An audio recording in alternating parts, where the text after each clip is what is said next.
What's up guys, OT for Tech here, and today I just want to do my full review of the Galaxy S5, but I'm doing it in a little bit different of a fashion than I'm accustomed to. You know, I'm going to be a little bit more personable in this review, just a little bit. But instead of just giving you the details of the Galaxy S5 and just a review or overview of it, I'm going to give you my likes and dislikes after using this phone for about 2, almost going on 3 weeks now. The Galaxy S5 has been one of my favorite devices, especially Android devices, to use thus far.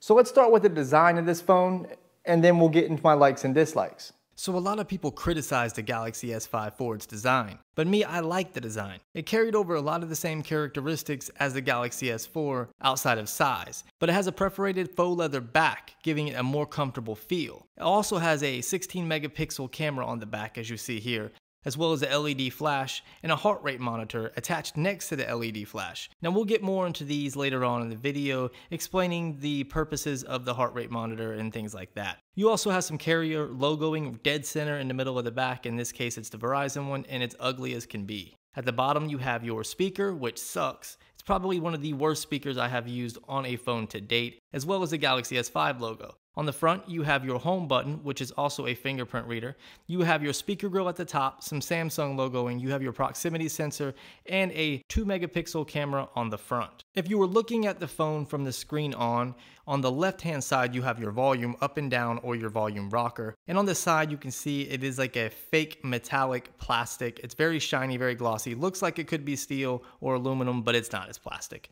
On the right-hand side, you have your dedicated power button. Now, this is one thing that I absolutely love about the Galaxy devices is the button placement on this phone. It's more ergonomical and easier to use. On the bottom, you have a cover, which is actually covering the USB 3.0 port.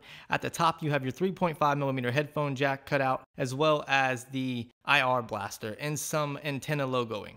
Although the plastic back does suck, it makes for a cheap feeling device. It does have its perks, and that's the removable back giving you access to the 2800 milliamp battery, as well as a micro SD card slot, and of course below that you have your SIM card slot. It is expandable up to 128 gigabytes of storage, and it comes in 16 and 32 gigabytes of onboard storage, which is a lot of storage for a phone. There's some other benefits to having a plastic back, and that's the flexibility.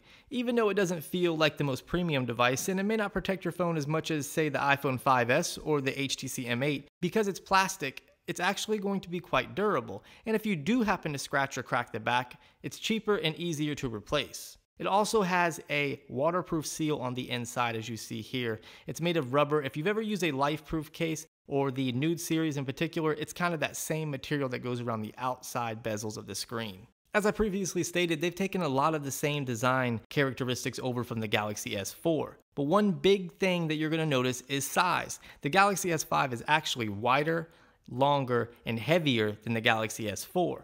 But it is slightly thinner. At least it was when I did my study or side-by-side test. One thing I am 100% happy about is the fact that they finally did away with that glossy, nasty fingerprint magnet back. As you can see, I hardly use my Galaxy S4 and it's just covered in fingerprints. But of course, the faux leather design on the Galaxy S5 allows for less fingerprint visibility and a more comfortable feel, because it's not sliding out of your hand or off your pocket all the time. Another thing I like about this phone is the screen. It is a 5.1-inch AMOLED display with a pixel density of 432, and it's also got new technology in it, allowing it to get super dim, dimmer even than some LCD screens.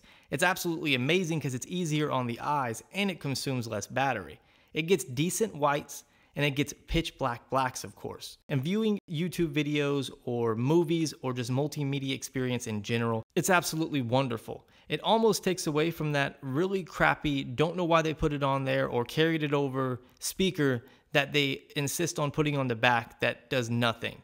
As you can see, just viewing simple YouTube videos and watching movies in general, you see no pixels. The display is absolutely crisp and clean. It's a 1080p display, but due to the AMOLED technology, in my personal opinion, because of the punchy colors, it gives it a better than life, crisp and clean experience. The internals of this phone are absolutely amazing as well, as it has a quad-core 2.5 GHz Snapdragon 801 processor with the Adreno 330 and 2 gigabytes of RAM. And this is the US version, the version that I am testing or using.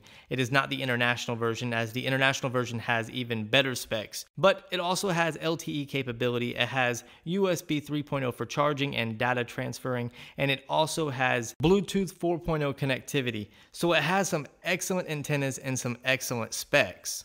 Even doing tasks with one hand, such as playing Flappy Bird, it's not too uncomfortable. Although the phone is a little bit too big and they could have made it a little bit smaller, maybe, I don't know. It depends on if the waterproofness of this phone actually interfered with the size of it. But I don't know. Once you get used to it and you find a good grip, it's actually not that bad, but just pulling it out of the box, if you're coming from an iPhone 5S, it's going to be a gargantuan phone and you're probably not going to like it at first. When I ran the Geekbench test, it actually did not score as good as I thought it was going to, as it underscored the iPhone 5S by almost 100 points in the frames per second test. Although I don't want to touch on TouchWiz just yet in this video, but I wanted to touch base on something that I absolutely love, and that is the ultra power saving mode they offer. Of course, they offer the regular power saving mode, but they now offer an ultra power saving mode. Now what it does basically is it goes into a souped up power saving mode. It's going to block your connections that you aren't using or don't need at the moment and just allow for the necessities. But it's also going to turn the AMOLED display black and white. Now in case you didn't know, unlike LCD displays, when an AMOLED display is black, that means it's actually not using that part of the display. So there's no power going to that part of the display, which basically saves power. So if you didn't know that, make sure you use like a black and white background or just a pitch black background as your wallpaper, and you'll actually see your battery life improve. Moving on, one of my favorite features, even though I keep saying that over and over again, is that camera. Let me just tell you, this camera, to me, is on par. One of the best, if not the best camera I have used on a smartphone to date. Although I really like the iPhone camera and I do prefer it over the S5 in certain circumstances, this camera is powerful. It features the ISOCell technology, which is new to Samsung, and they're actually implementing it into their cameras now, which allow for a ultra fast focus, and it's supposed to speed up the actual shutter speed itself, and it allows for more light to get in for better pictures. It's also a 16 megapixel camera, and it has 4K capability along with a boatload of options, as you see here. And some of these options include, you can reduce the picture size, you can go from 4K to 1080p, you have video stabilization in there. There's just, the list goes on and on and on. If you want to see a video specifically for the camera, I'll gladly put one up, but I'm not going to include everything in this video as it would be way too long. As you see here, I'm just touching the screen. You can see how fast that camera actually focuses. It's very, very fast. I'm not saying by any means the 5S is not on point with this one, because the 5S does focus fast too. It's just, this is probably the best camera on an Android smartphone to date. And if you have any experience with an Android phone, specifically the camera, then you have to feel me on that. You can also customize the 3 little icons at the top of the camera. As you can see here, I have the HDR mode, which by the way gives you live HDR. So if you turn it on, you're actually going to see what you would take a picture of directly in the screen. It automatically applies the HDR effect. You can change the 3 little shortcuts at the top of the camera by simply holding one down and selecting the one that you actually want. The 3 little shortcuts up there, which is touch to take a picture for me. I have my flash, and I also have the HDR mode up there, but you can switch them out for whatever you want. And they've also added their own refocusing software, or refocusing effect, shall we say, into their camera. It's not as good as the HTC One M8 by any means. The HTC One M8 worked for me about 75% of the time. This one probably works 25% of the time. When it works, it does a pretty good job. When it doesn't work, it won't even try. It just says the camera can't take a picture, but it still saved your picture as a regular picture. Now, it just might be my amateur photography skills, or maybe it was just I was having bad luck, but from what I've seen from where other people have taken pictures and used this specific effect, they've had better luck. So I don't know. But again, it didn't work too good for me, but when it did, it did. Here's some quick sample images and some sample 4K 1080p and 1080p with the video stabilization on. Some just examples. So sit back and I hope you guys enjoy the pictures and the videos.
They did carry over the same kind of gallery setup as the Galaxy S4, which is, your typical TouchWiz type software, but there's not too much of a difference. The color's a little bit different, but overall it's the same experience, and if you've ever used a Galaxy phone, you'll feel right at home here. One thing they have in the gallery that's absolutely amazing is their editing tool. Now, they have their basic functions like your crop, your rotate, red eye removal, things like that, but you also have tons of effects for Instagram, posting pictures to Facebook. You can apply, drawings or writing. You can add a sticker. There's smiley faces. There's just a lot there. Some of it to me I'll never use, but for the younger smartphone user, they'll probably use it all. Now, did I say that the phone was waterproof? I think I did say the phone was waterproof. It has an IP rating of 67, so it's dust and water resistant, so it's gonna give you some excellent protection. Now, you can only put it in 1 meter of water for 30 minutes, so if you're in like a shallow pool and you wanna take some pictures of your kids, sure. I mean, I would do it. Now, would Samsung recommend it? Maybe not, but I would definitely go swimming with this phone. Why not?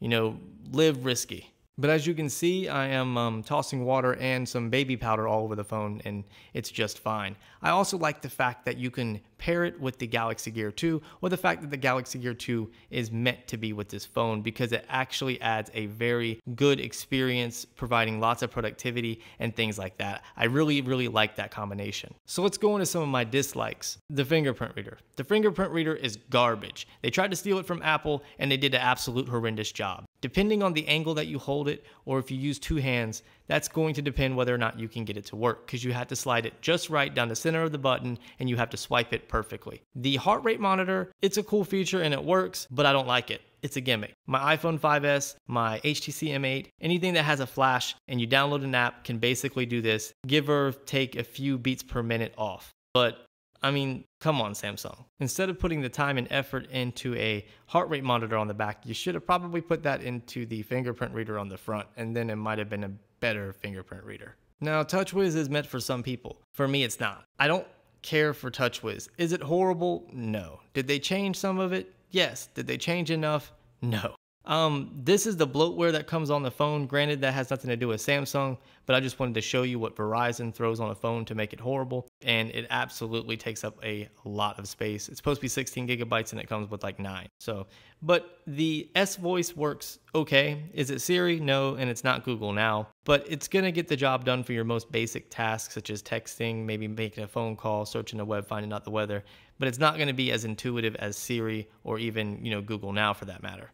But there's ways to fix that by maybe downloading a home or launcher replacement, or you can go online and get the Google Now or Google Experience browser or launcher, and it works great. It works flawlessly. That's what you see here with Google Now. But you don't need the Google Experience launcher to access Google Now. All you have to do is hold down the home button on TouchWiz and it will launch Google Now for you. TouchWiz is all about settings and options and customization. So if you pull down the notification bar, you're going to see a list of these things. If you click on the little gear which opens your settings, you're going to find a ton of different settings, including your power saving mode, options for your battery, applications, your notification panel, the multi-window feature. The multi-window feature is actually a very useful setting, and we'll get more into that later on. But you can always go from grid to list, and it's supposed to make it a little bit easier maybe to look at, but it really doesn't. As I said, the list just goes on and on. There are a ton of different options, settings, and just different things that you can do with this phone. One of the neat features though in the toggles is Toolbox. If you click Toolbox, it's going to launch 3 little dots on the side of your screen in like a little bubble. If you click on it, it's going to give you access to 4 different applications of your choice on the fly. It's very, very nice if you need to access the calculator, a memo, or just get to the Google app. Now, back to the multi-window setting. The multi-window setting is very useful for productivity or just absolutely great for multitasking. You take an app such as the gallery, slide it to the top, and then you can take another app such as your files and slide it to the bottom. Now you're limited on the app selection. Not all apps do work properly with this option, but you can access a lot of the most purposeful ones or useful ones, the ones that you use the most, such as Chrome and maybe your email. You can definitely launch those too. Now, I definitely like how you can kill background apps in TouchWiz.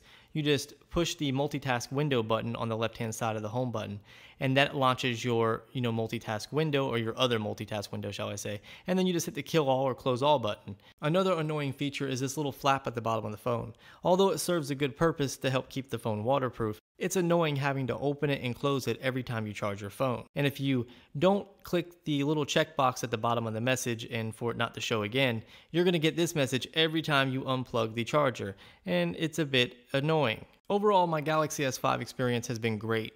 There's a few things that I don't like. With high-end specs on a phone like this, I wouldn't expect there to be any lag. But with TouchWiz, of course, there's a lot of lag.